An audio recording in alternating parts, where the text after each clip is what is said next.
In this section, we're going to take a look at building the calculations, the formulas that will give us a return for our budget amounts. Take a look. So we've got the expense tracker table where every day you're going to come into here and say, oh, I paid this bill today. I spent this much on this category, on this topic, and so on. Right? This is where you put in what you actually spent. In the monthly expense dashboard, we now need to grab the actual amount that we spent for each of these bills, expenses, and subscriptions. The actual amount is going to say, okay, I need to know how much I actually spent for rent. I know I anticipated it was $900, right? But maybe the landlord bumped it up, or maybe the landlord lowered it. Could that happen? Maybe the landlord lowered it. So my amount that I expected was $900, but I spent $1,000 or I spent $800 on it. But that value will come from the expense tracker table. Let's say food, right? Food is one of my expenses, right? I need to get the actual amount. I budgeted for $500, but maybe I ended up spending $400 or $600. So I need to get that value from the expense tracker worksheet. To do this, we're going to utilize a function built into Excel called SUMIF. Take a look. So I'm going to do the bills table.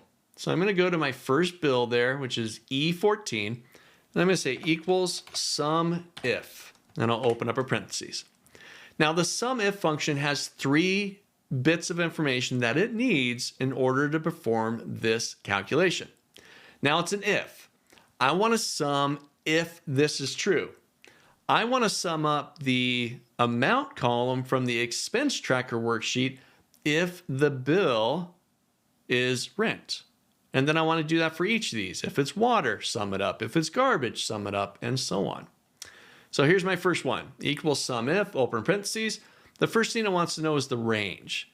Now the range represents it's kind of combined with the criteria because we only want to sum up where it's rent.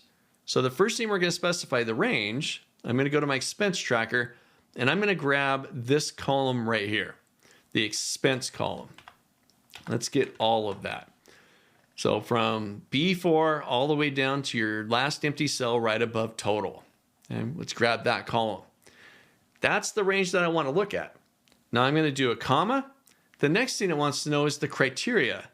Says, okay, SUMIF says, okay, I'm looking at that range. Now, what do you want me to look for? Well, after I do that comma, I get into criteria. I'm going to go back to expense tracker, or excuse me, I'm going to go back to monthly expense dashboard, back to the original list. Now you'll look that it put in the name of the worksheet and I really don't need that. I'm going to delete those out, just get back to that comma that we input. And here, I'm just going to grab cell B14. Remember, look at this range, our expense range, but only do it where this is true, where it's rent. Then I'm going to do a comma. And the last thing it wants to know is, okay, I looked at that range, I found rent. Now what do you want me to sum up?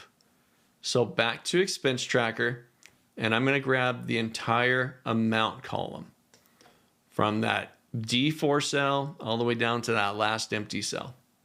I'll close the parentheses and I'll hit my enter key and I've got my totals. So I can see here for total actual right now, I spent $900 on rent. Water was 20, should have been 40, right? And so on.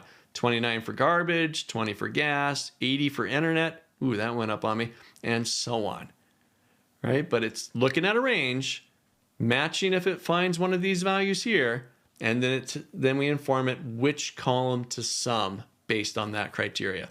This is your SUMIF function. Make sure you try this one out, and we're going to get the actual.